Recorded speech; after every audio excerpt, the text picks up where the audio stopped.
Evening and welcome to the Laughing Monkey Music Show. Today we're on Blues Saraceno. How are you? I'm doing good, thank you. Well, I appreciate you coming on. I know you do very few shows, so this is a special thing you coming on, and I appreciate it. But I thought we could talk a little bit about anybody that's really been into guitar and metal in our age group knows you from a lot of the guitar magazines, and guitar from practicing musician, right, is where you Yeah, started. correct. And you started from a very young age.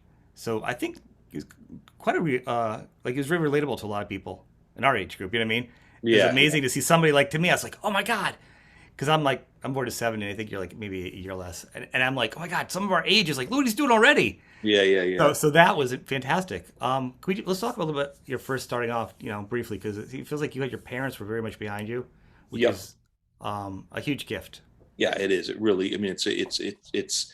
Yeah, I mean, I think everybody kind of has advantages and disadvantages. And we didn't have financial advantages. That was for sure. So that was kind of like a one thing that kind of worked against you. But my parents were very much behind me, especially my dad. I think Mhm. um, like in essence, I grew up in Connecticut, ultimately, kind of right in the middle, and moved around a bunch there.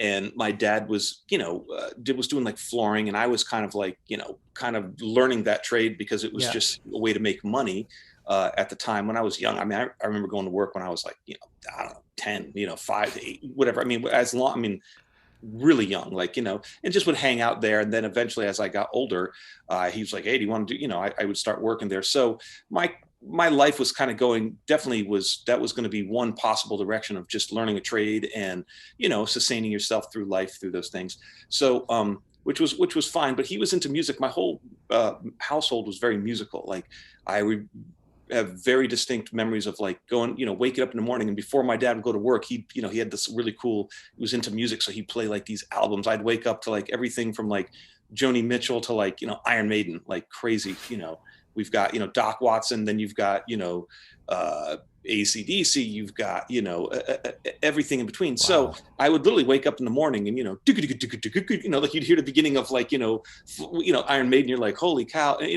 and so, that was the starting off point. So it was just, I think, a good kind of mutual, it was like a good bonding for the whole family. We all really had music in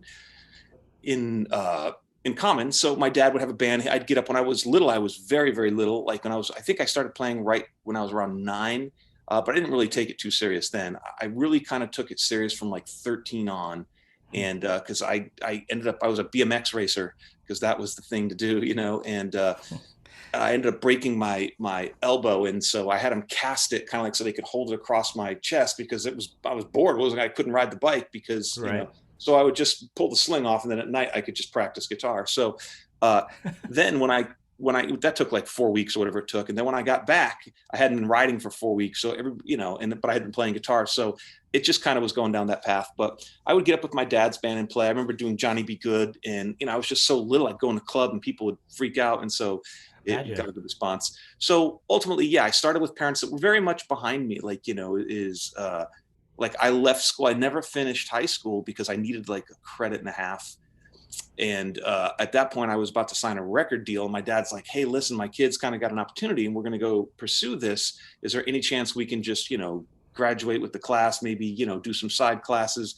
And they were like, no, because it was a public school and they needed the attendance. So my dad's like, you want my kid to go to school for 8 hours for a credit and a half? And they're like, yeah, that's the policy. And my dad's like, we're out of here, and I'm thinking, we are out of here.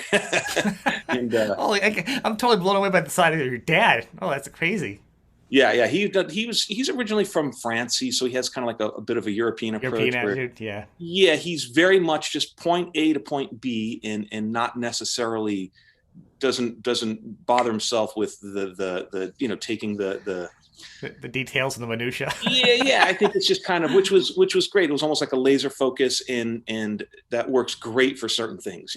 Yeah. His approach was very much just that. And so, we would drive me to New York, and I remember buying guitars. Like, he bought me a Jackson when, you couldn't even get those things. And then, I'm sure I traded that for whatever. And then I ended up getting a Pensa Sur because he really just wanted to make sure I had the best tools to work with. And, and they were very much behind my project. And then later on, I worked with a gentleman out of Connecticut named Brian Cohen, which was an outstanding manager.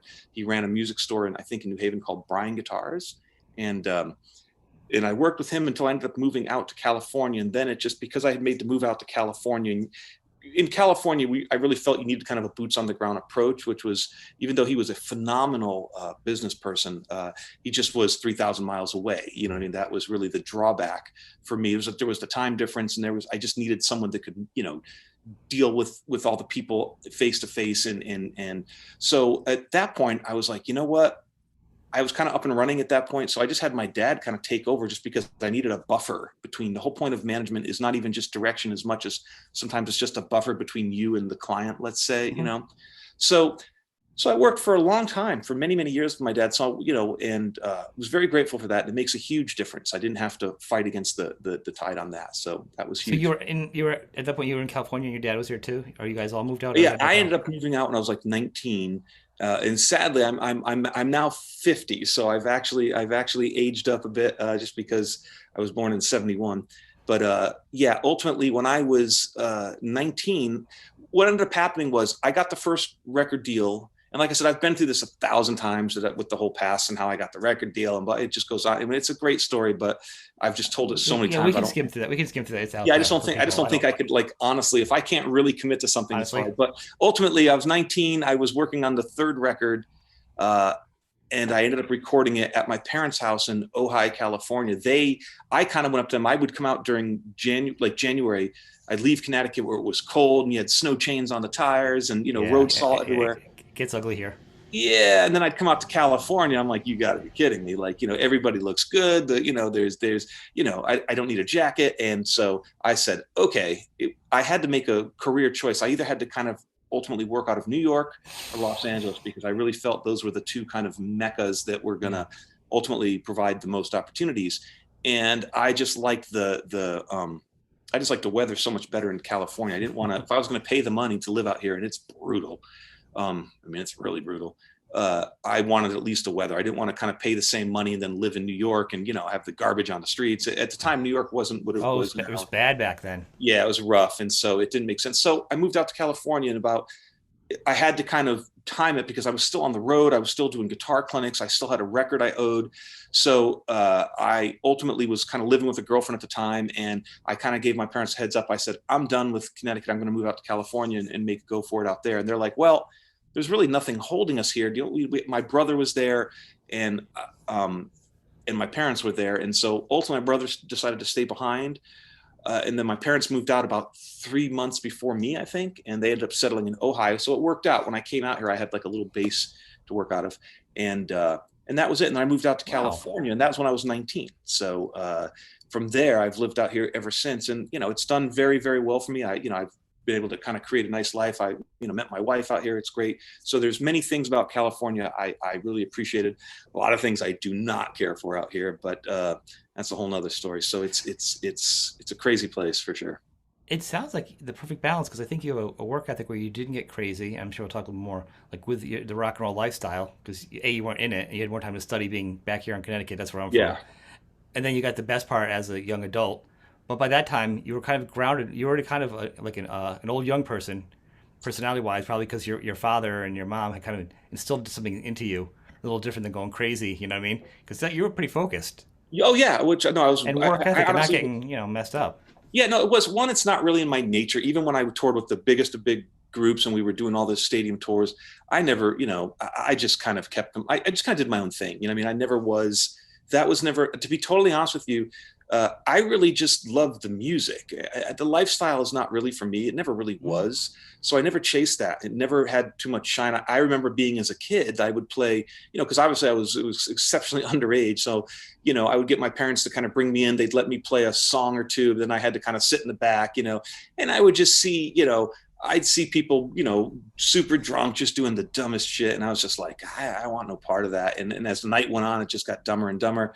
And, so ultimately, that was just never for me. I mean, it was so crazy. Even when I was on the road with the bands, I mean, I honestly always had like a girlfriend. I mean, I just would run into somebody I really liked, and I was happy there. So I didn't, the road didn't bring any advantages other than just playing for more people. So it was really just a pure kind of thing. Like, I don't like touring because it's the 23 hours of waiting to play the 1 hour show. And honestly, touring is hard. It's dangerous. I mean, you're sitting on a, Florida coach skidding across the highway during the winter. I mean, that's dicey, man. You take I've had a couple of flights where I was like, man, whew, I was happy to be on the ground, and just traveling and, going around the world. And, so it has its pros, it has its cons. I don't want to, like, I guess I don't know if the word is dissuade somebody from doing it. If you're a young person and you really, listen, go out there, chase your dream, do your thing. I applaud that on all levels.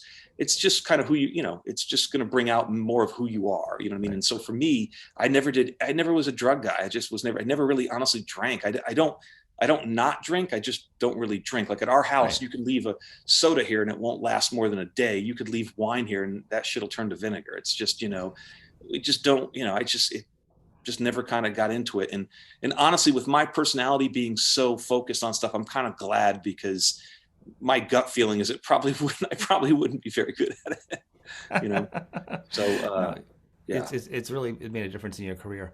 Now, and I think you've got a little best of both worlds, because you did play from there. You played with Ginger Baker and Jack Bruce. Mm-hmm. And I mean, and honestly, if you're getting messed up, then if you really think about it, like looking back now, there's really no room for you to be getting messed up because you had Ginger. Yeah, so much trauma. There was you couldn't even relax at party. There was no party because like, you already had the party. Yeah, like a lot of times, the best way I could explain just touring in general, or just a career in general in the music industry, is that scene in Boogie Nights where the guy's lighting off the firecrackers. Yeah. And you're just, that is an element of just the life, because you're in essence, you're taking kind of more of an unconventional route. It's not like, hey, I've got, I'm going to go to school, I'm going to get to college, your typical thing. And which is, it just kind of comes down to who you are. I don't necessarily know, especially in this day and age, I don't know. It's so bananas out there just in the real world. Now that I have kids and I'm trying to help guide them through the gauntlet. I mean, it's just bananas on so many levels. So for me, I didn't really mind I never had a backup plan on that level, and I didn't care, because ultimately I'd always survive on some level. I had enough life skills to kind of figure it out in one way or another. So because you have to realize, even look at a career, I started so I got this opportunity. I was going to work with Michael Bolton. That did not end up happening. So they gave me an opportunity to do a guitar record. I was like, okay, I was never even set out to do that. I was never like, oh man, I'm going to make guitar my primary. I was just like, I just wanted to get from point A to point B. So the whole career, and as a matter of fact, every person I've ever run into of any great amount of success, a lot of them, not all of them, but a lot of them have just been kind of like, hey man, whatever door opens up, that's what we're going to go through. And then you just kind of, I like to ride the horse that shows up outside the house type scenario. And so that was kind of an interesting approach, but there's no fallback. But I didn't really care, because ultimately I would just figure a way of surviving on a different level. I'm not saying I could survive on the level that that I live now. I mean, we have a particular lifestyle, and that requires it requires a decent amount of income to make that happen. The world's changed too. You know what I mean? There's I don't even think there are no rock stars, up and coming bands. It's not the same anymore, and everything changes anyhow. But I think, like I said, you had to play with, Cream, pretty much, and then you got to do a world tour, get it out of your system. So you got the benefits of a world tour without having to stay in the band, and then you got a more family-oriented career. So it's kind of like you got like a little of each, Yeah, I mean, it was, I loved it, but you have to realize my career has basically started off as like, I was kind of always just like a musician or an artist ultimately. Right. And then it was like, well, here's an opportunity. If you really lean on the guitar aspect of it, we can open some doors. So I leaned into that.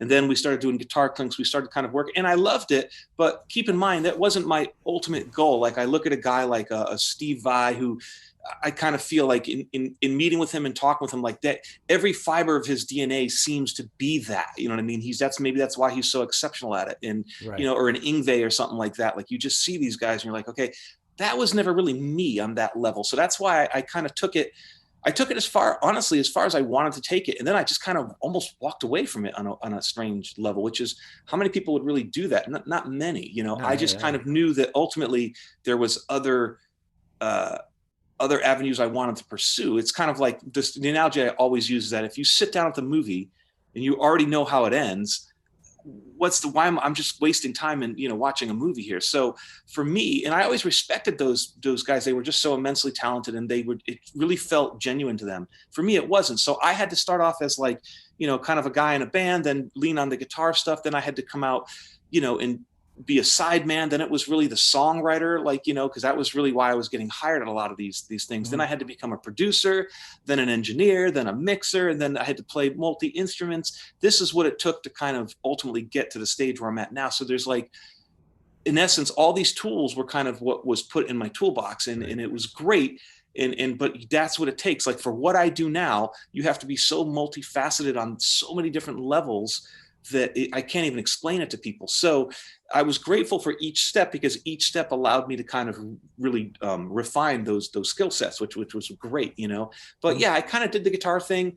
I started with Jack and Ginger, and then Ginger was out, and then it was Simon Phillips, and I think I remember he played with the Who at one point. So okay, it was Jack, Ginger, then Simon Phillips comes in, then Gary Husband comes in from Level 42, then at that point, it was great. I was like 5 years into doing that, and I think I started when I was like 16, so I'm like now 21 or something, like, that's whatever, crazy. 5 years under your belt, but it wasn't 21. You're not even old enough to legally drink, but you're like 5 years of playing with those guys. Yeah, but it wasn't crazy to me, because keep in mind, through my eyes, I was like, I was of the, the Van Halen generation, or like Guns N' Roses. I remember when I first saw that album cover, I'm like, this is a cool album cover. I was at like a biker party, and I heard that record, and I was like, oh shit, it's about to go off. These guys this is it. Get ready, strap in, And so that's kind of ultimately where I wanted to be. That was so playing with these, credible, I've got Jack doing an interview for Rolling Stone, and he's saying all these things, and they're getting written up. Now I'm in Rolling Stone. And then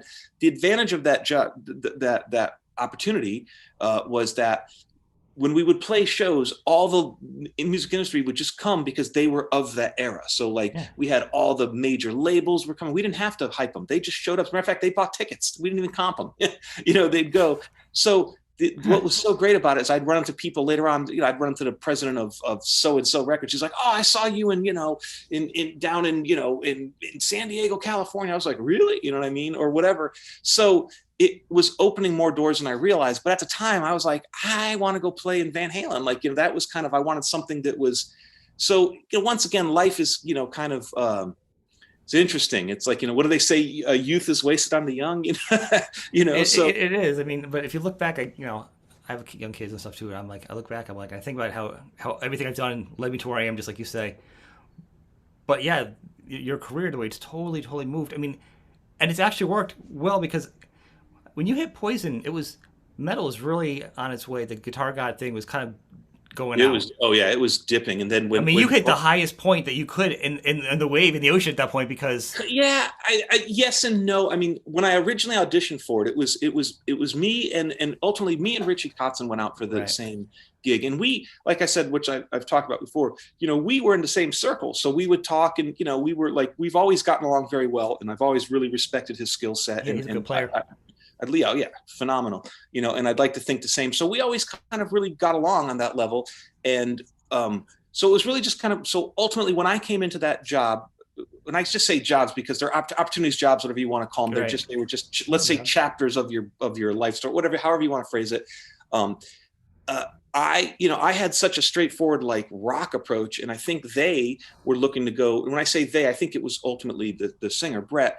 I think for me, I viewed that band as I even told them this was my pitch meeting. Let's say I walked in and said, "Listen, guys, you guys are a great fun time rock and roll band. The girls love you, and the guys don't give a shit, and they never will. But the girls do. So." Fuck those dudes. You know what I mean? Who cares? You're already there, but time, they had already kind of lived that lifestyle for me. I think they wanted, or I would like to think, they as an entity wanted to kind of go a little bit more serious and it felt like that with the stand and everything. It felt like they're which musical credibility.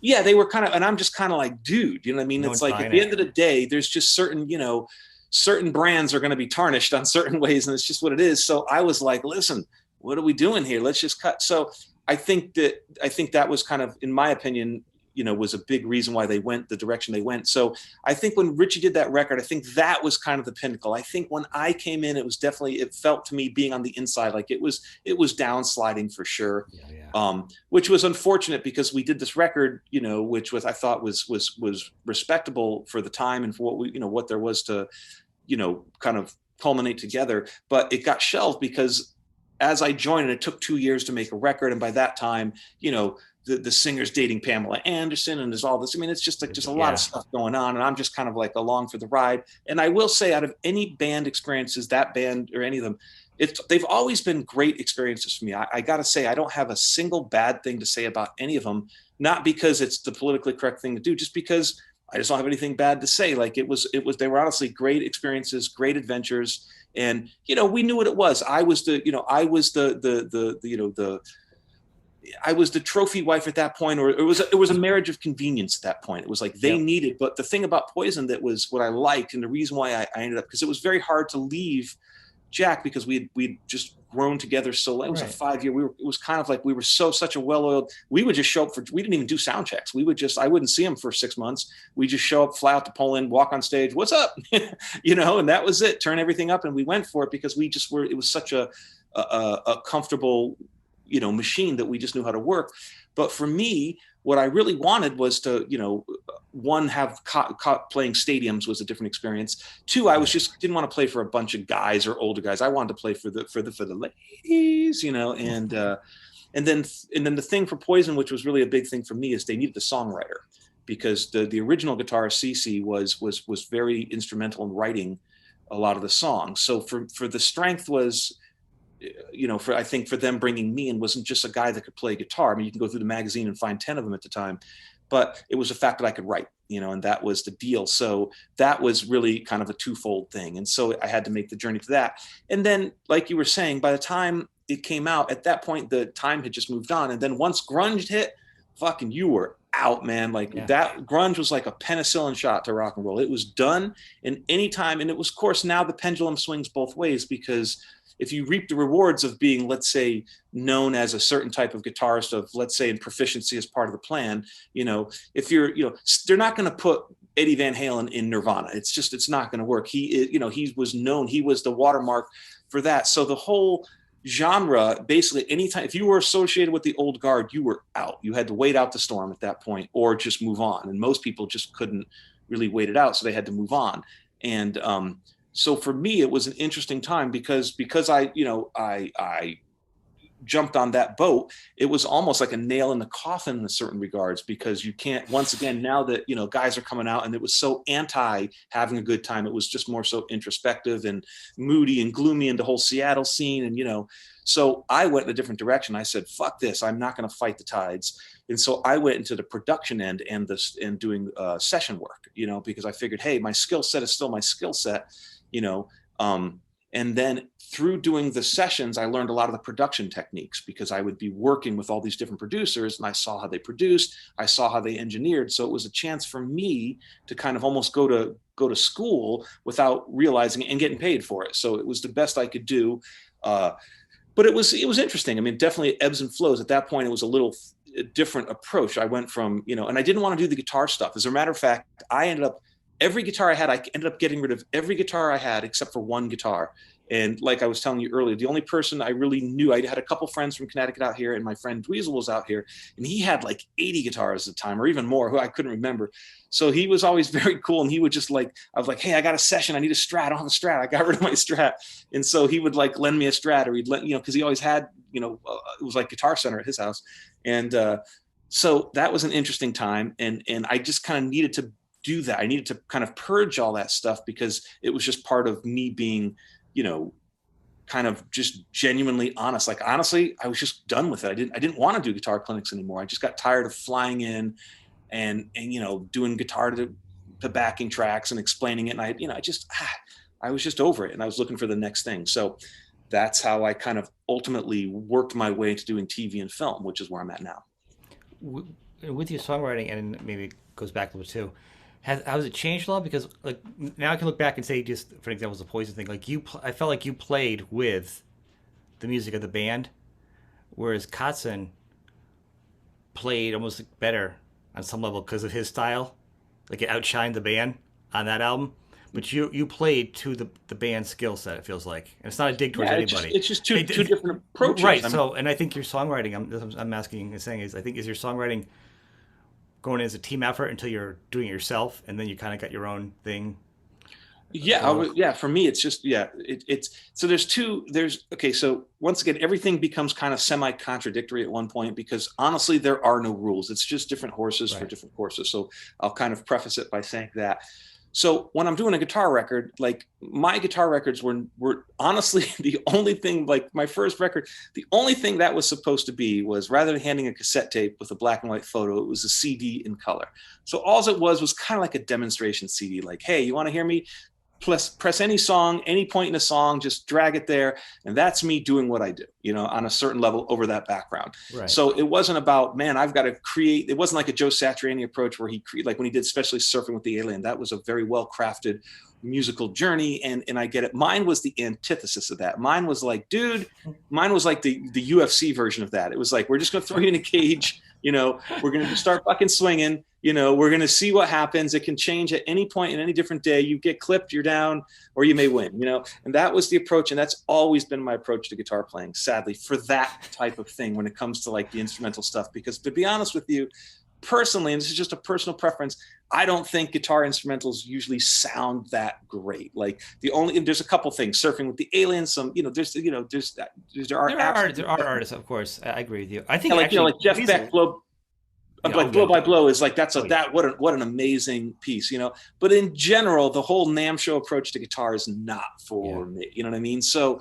I went the other way. I was like, fuck it. Let's just fucking get down to business on this thing. And that was my approach. I think that's what separated a lot of my records from the records of the time, because of the guys were, obviously doing a lot of the faster picking, and they were trying to make these themes. They were trying to kind of make up for a singer that wasn't there. I was like, fuck the singer. Let's just get down to do it. So that was always been the approach. And I did it 3 times. I made 3 records that way. Like the running joke when I would, play like hair pick for my friends, like right out of the gate, it's almost like, here you go. It's like a karate chop to the face, and that's what it is. I would put the least amount of melodic themes in there because I hate those things, on some weird way. So at least not for a whole record of it, right. Doing a nice melodic theme within a solo or a structure of a song, that's a whole game's totally different. But to sit there and listen to 30 minutes of some dude, it feels like crappy elevator music. I just felt like, what are those like weird, like saxophone records where they would like do these themes and shit. And I was like, that I just felt like I lost a bet on those things. Like, so I went the other way. So with Poison, it was basically like, I would just approach every situation differently. Like, when I was playing with Jack Bruce, it was like, oh shit, we're going to jam and we're going to have like this kind of conversation on stage, and we're going to take it and push it and pull it. And it's going to be, it's going to be like a fingerprint. It'll never be the same one twice. With Poison, it was kind of like, I just would look at the situation. I tried to assess almost like a production standpoint. Like I looked at it like, okay, in any situation, there's strengths and there's weaknesses. Let's say you have a beautiful model, but you film her from her best side, and the other side maybe not as, however the situation plays out. So with Poison, I just looked at them and I said, okay, they are great at, A, B, and C, but not so great at D and E. So therefore I would just focus on the stuff we would accentuate the positive and kind of try and downplay the negative, And so that was the approach with them. And then especially when you meet the guys, they all have certain personalities. You have to just, you just kind of know what works in the scenario. So that was that. Had I been with let's say a different band altogether, it would be a completely different record. Okay. And of course, during that record, I was still trying to,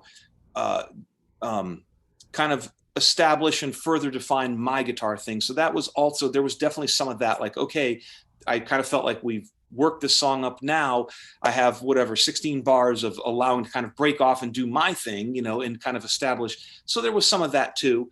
And I think had that situation stayed, I think it would have become more refined, meaning like, I think the songs would have ultimately gotten better, and the guitar work probably would have almost maybe declined in a certain way, because I don't think it needed to be that for that project. You know what I mean? Or it would have become maybe better because I would have found a cooler way of doing it. Maybe with the guitar solo, you just put a cool guitar solo. Like, what is that? Like, what's that ZZ Top song, Arrested for Driving While Blind? Just the way he does that cool, like he outlines the chords. Like, what a cool solo for such a cool shuffle type song like that. I would have aspired to put it in that direction, but we only ended up doing one record. And then the record, because it just fell where it fell, ended up getting shelved at the time. Didn't come out till like 6, 7 years later. And by that time, Yeah, no it was one over. cared. It was what it was, you know? So how have you gotten into doing? I mean, you've done a lot of TV shows and movies and film and like Yeah. when you're scoring, are you actually getting? Are you like pre-writing stuff, and then have like a library, and then they say, hey, this is what we have an idea. Like they'll send you a script or an idea, or do you have to see it like a clip of the video or the movie, and then you get inspired? How's that go? Well, so once again, there's no right or wrong way. It depends. Typically, not for me because I kind of fell into a real specific situation. I have done that way where they send you the thing and you're watching this movie with no music and it's weird. Like you're just like, wow. When like if watch a movie and like even I can't even say mute it because then you still get But I mean with just dialogue and like you're just watching this thing, you're like, wow. It's like the music can truly almost really make it or break it at certain times. It's like think of that scene in Kill Bill where that that like where they got Lucy Liu Yeah. walking. You got like that.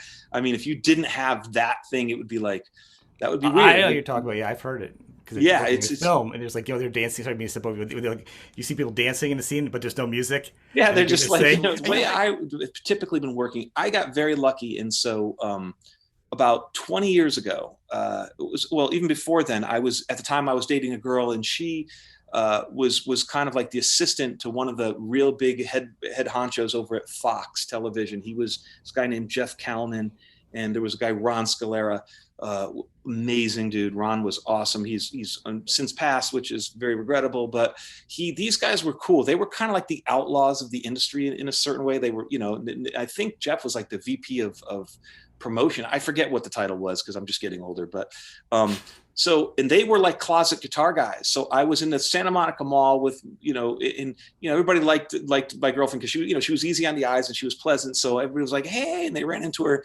And then I'm just sitting there like, and they're like, oh, and then he kind of knew me from the guitar stuff. And he's like, hey, would you want to come in and do some stuff for Fox? And keep in mind, I'm just a journeyman at this point. I'm just working job to job or tour to tour. So he's like, yeah, yeah, we'll pay you. I'm like, what?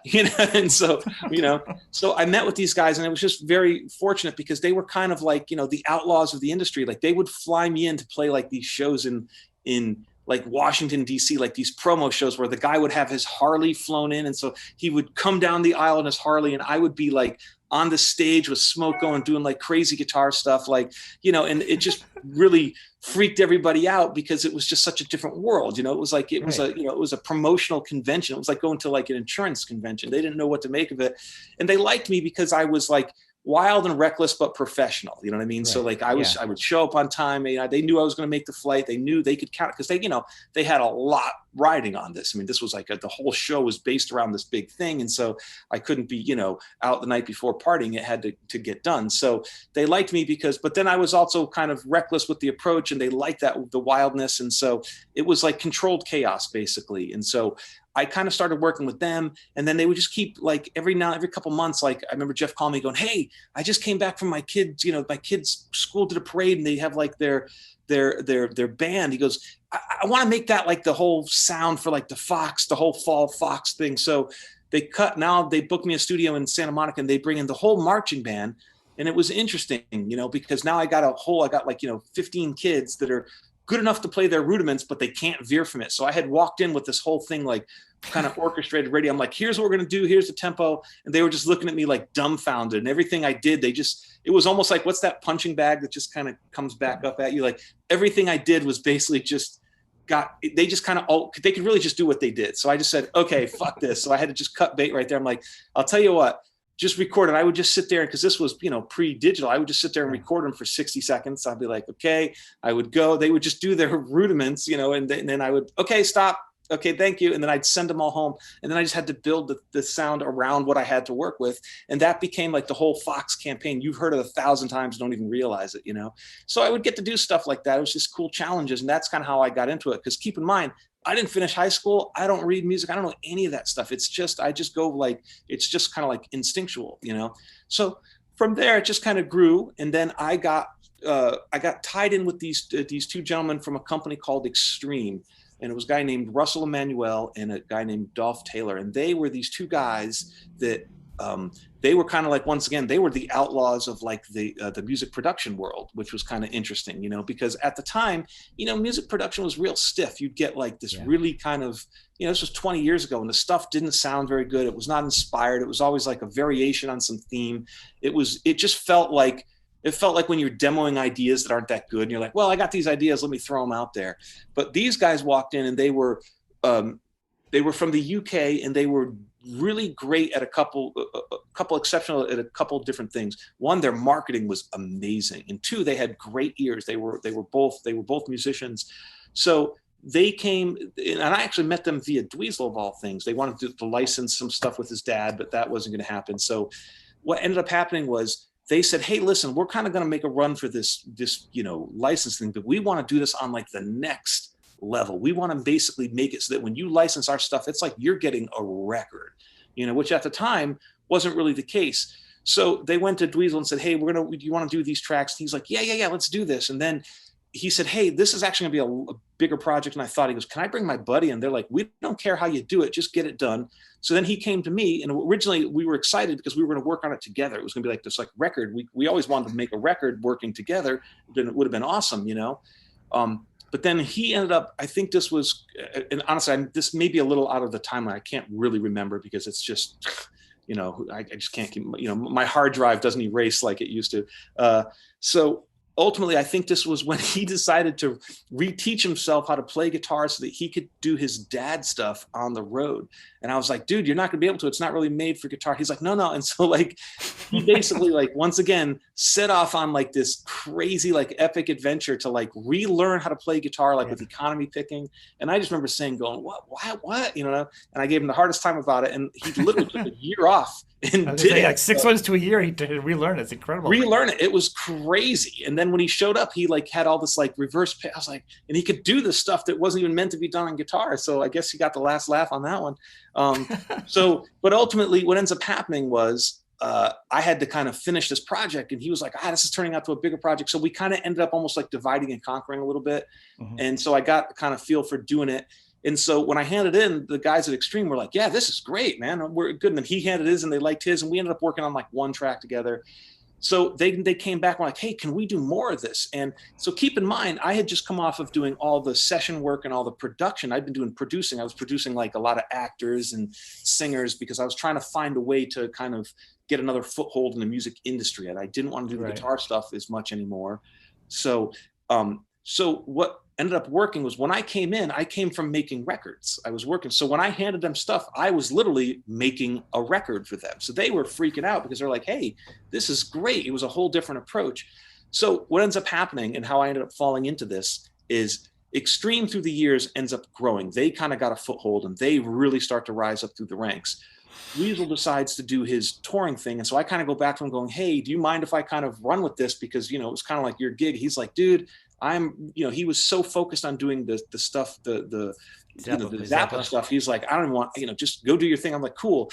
So I kind of really start focusing on doing this. And now it was kind of a reward system in the beginning, which is kind of what it didn't end up happening with, let's say with any of the previous gigs that I had done, because what ends up happening was I start doing this. We're kind of figuring out, I start working.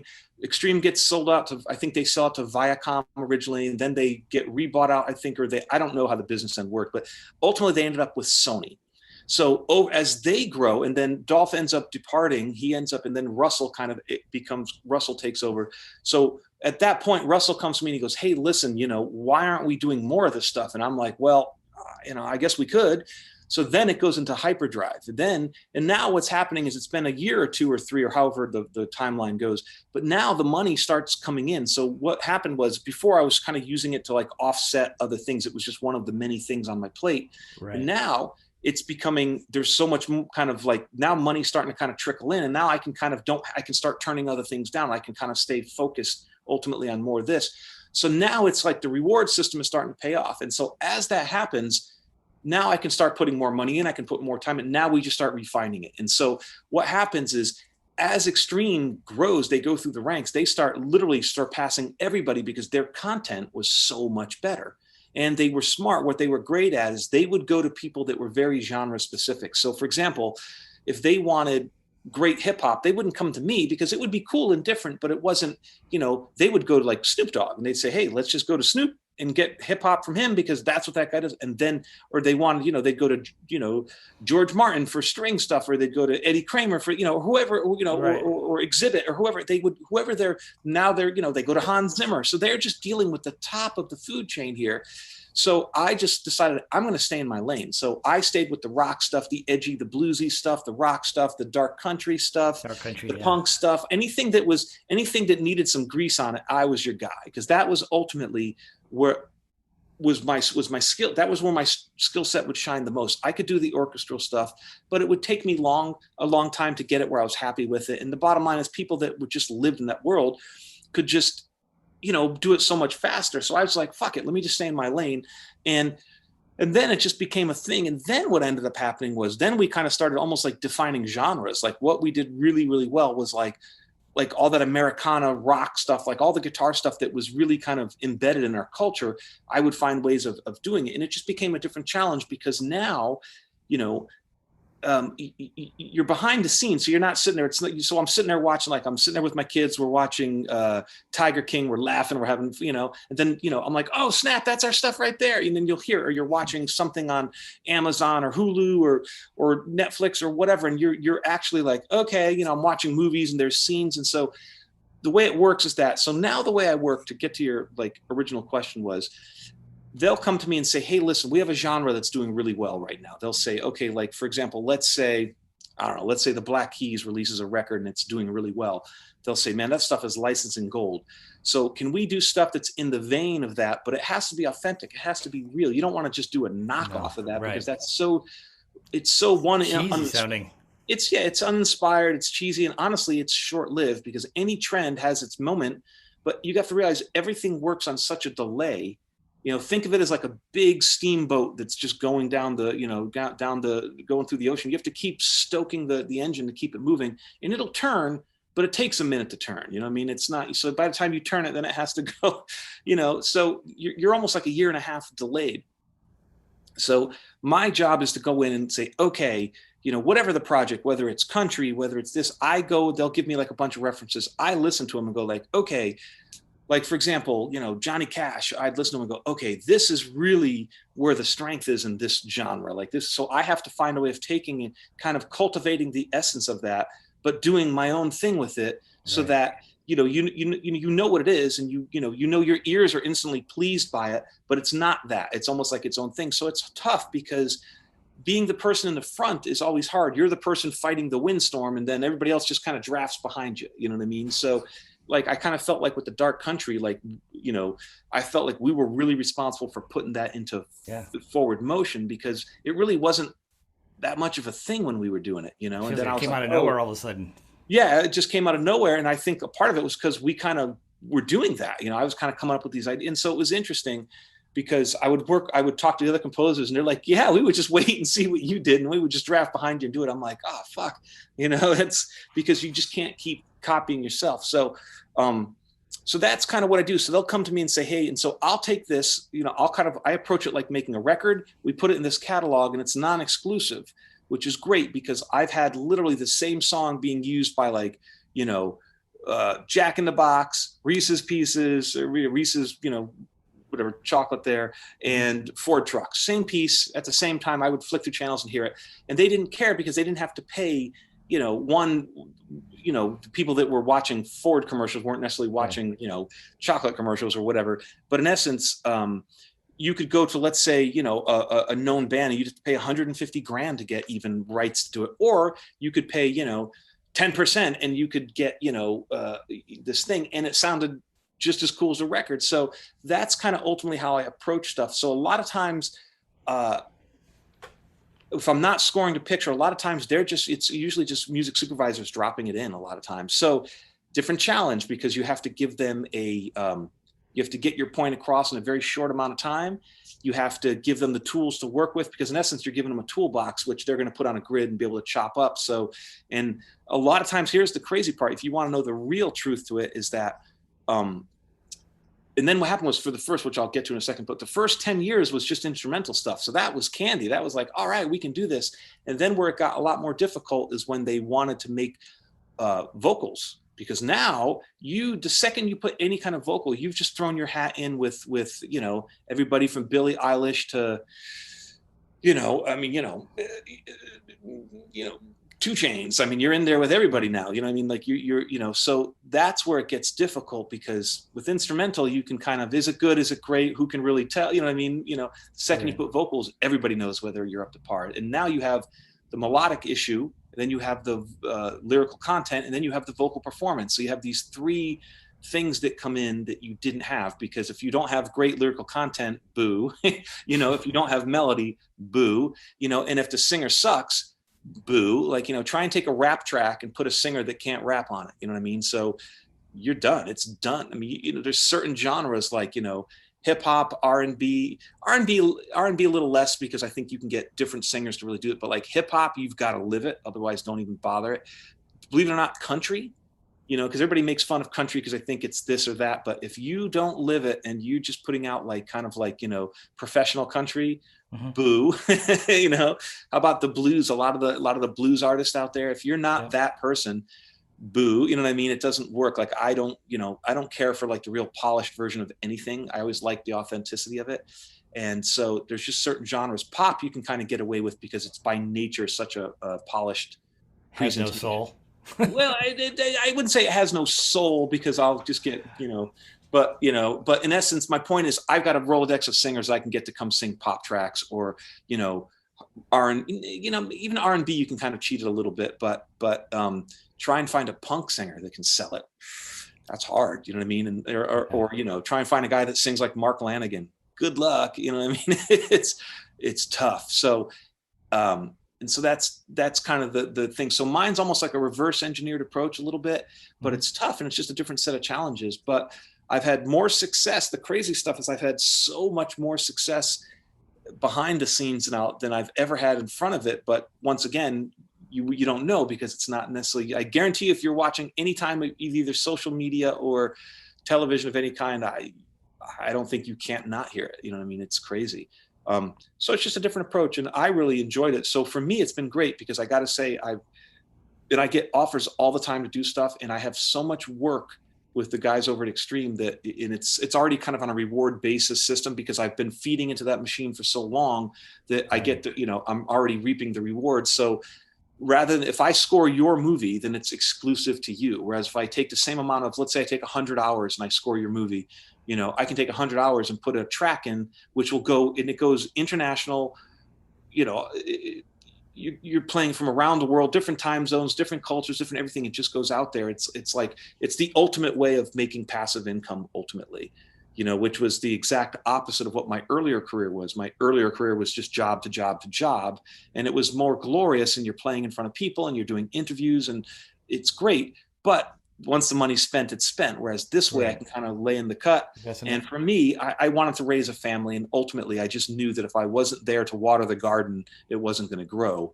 It's very hard. And I respect anyone that tries to really pull it off. But, and there's raising a family, then there's raising a family, just really putting the time in and being there to try and do the heavy lifting and try and get the best result you can with the opportunity presented.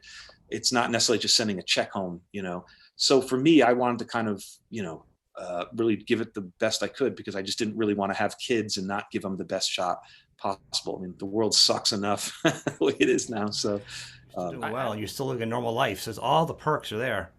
Yeah, it seems like it's a plus, to me, it's, and then, if you don't want the accolades, yeah, it's fine. If you want, if you want to go out there, I mean, some people, it just depends who you are as an artist. Some people's voice is, I want to make this instrumental record and I want to be a guitar, that's who they're meant to be. And I get it, if you're, for me, mine was just kind of more, it was more multi, I don't want to say, I'm not even sure what the terminology is. Mine was just kind of like all these tools in a toolbox that I enjoy using. And so for me, I wasn't a type of artist where I had a vision or I had such a specific thing to say. Let's take a band like Rage Against the Machine. Obviously it's politically motivated, certain type, I didn't have that in me. It wasn't authentic to me, so I could enjoy theirs for what it is, but I didn't have that to offer. So Right. mine was a little different. Mine was more of a different thing. So that I was content doing it this way because I got to do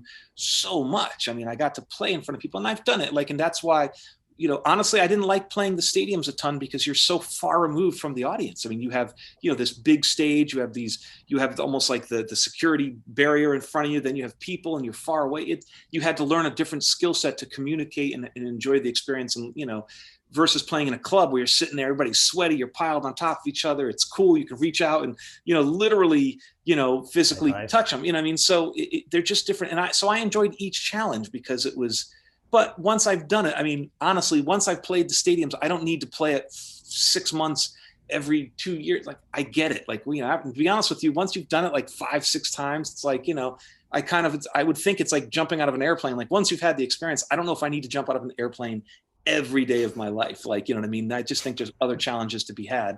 So for me, I want to be sincere about it and give people the absolute best. Like, I want you to experience it the way, like when I heard my first, whatever, rock and roll record, man, all the lights lit up. And so that's the thing I'm chasing. And I want you to experience that with me. So, if I'm bored, I don't know how I can get you to be excited about it. You know what I mean? It's like telling the joke for the 8,000th time. It's like, I'd rather just find a new joke, So that's kind of been my whole approach moving forward. You and I want to wrap up with this one. I want to say, I've been listening to and with Dweezil, the running with the Devil's Dweezil series that he has. Yeah. And you did, it was a double episode actually, because you guys, you're tomfoolery, you guys are so hilarious together. It was so much fun to listen to you guys. I tell you, when you were talking about the going to your first concert, and you guys were cracking up, it was the funniest thing coming. I was driving to work. I was lost. It was the funniest thing. And I've never seen Dweezil break down like that.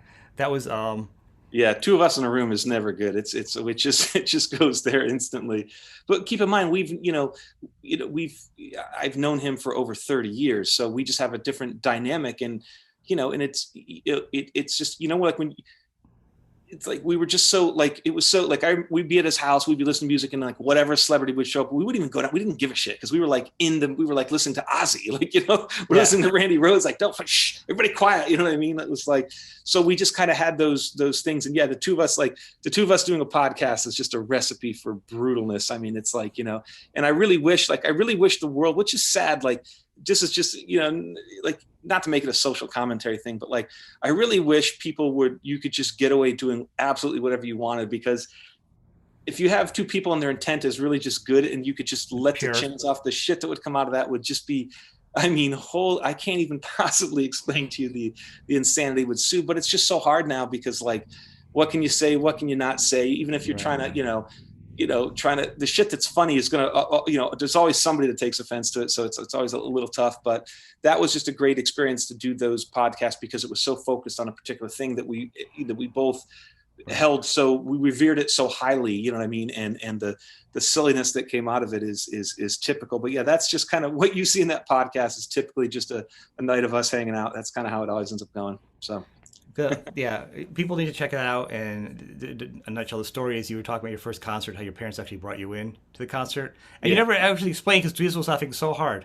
Yeah. Did they ever say why they did that? They brought you into the concert in a bag. Yeah, they brought me in. The way the story's been told to me, and I called my mom because we were laughing. I wanted to call my mom on the spot, but we were laughing too hard, so we just couldn't get it together.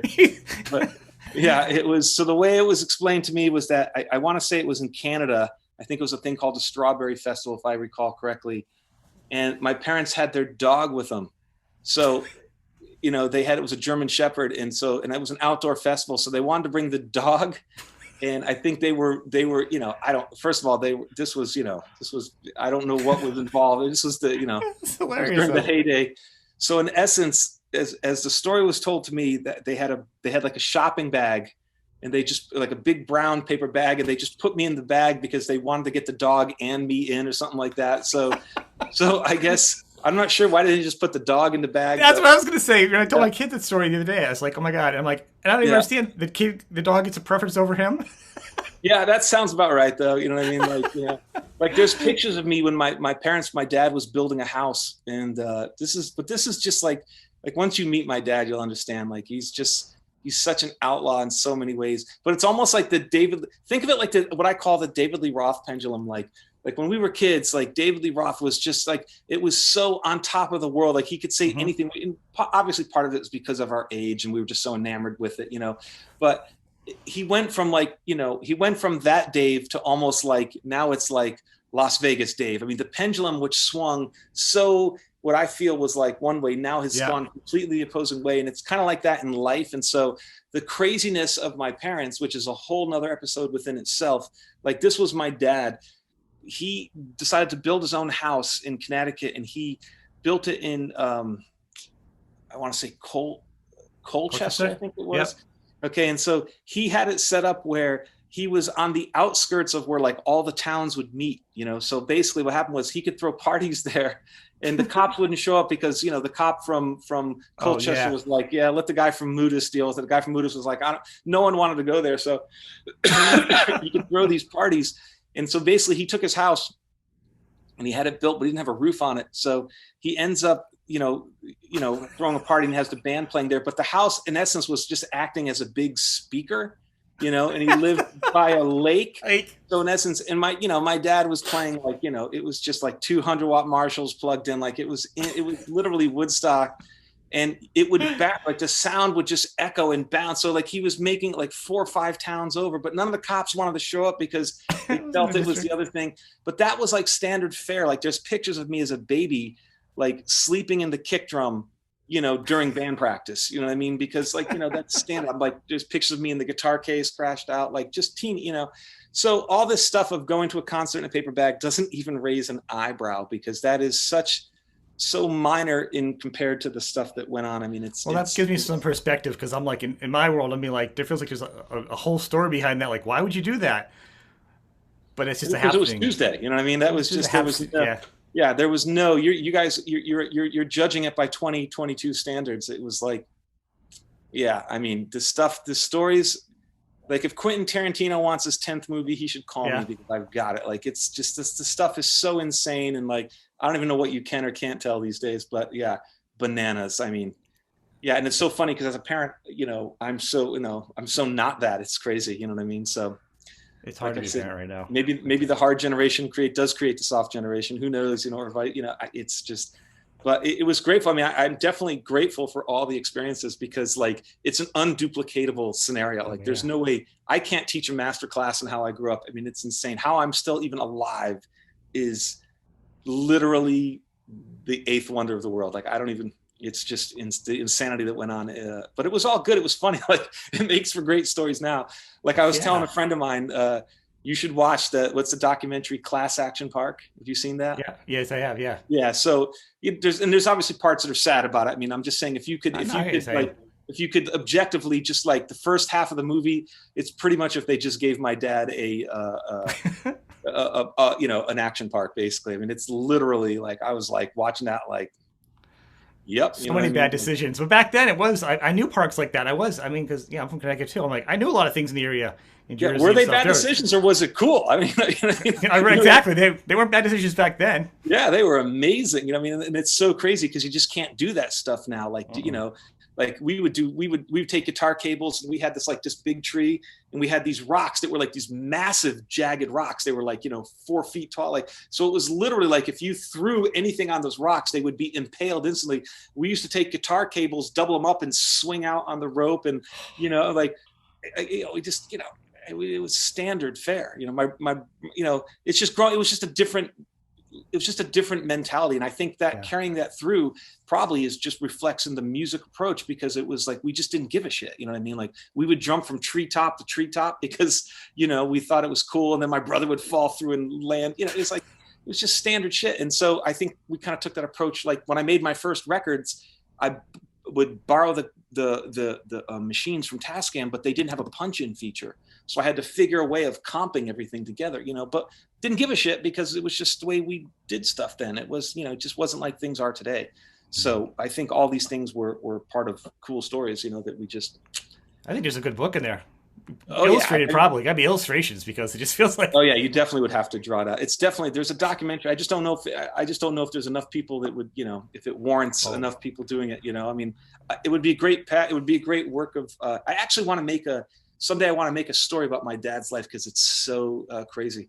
But I don't know if I just don't know if I have the time or effort to do it. But yeah, there I would think be. it'd be awesome. Even you have such an arc in your story, and there's great stories. There's a lot of relatability to it.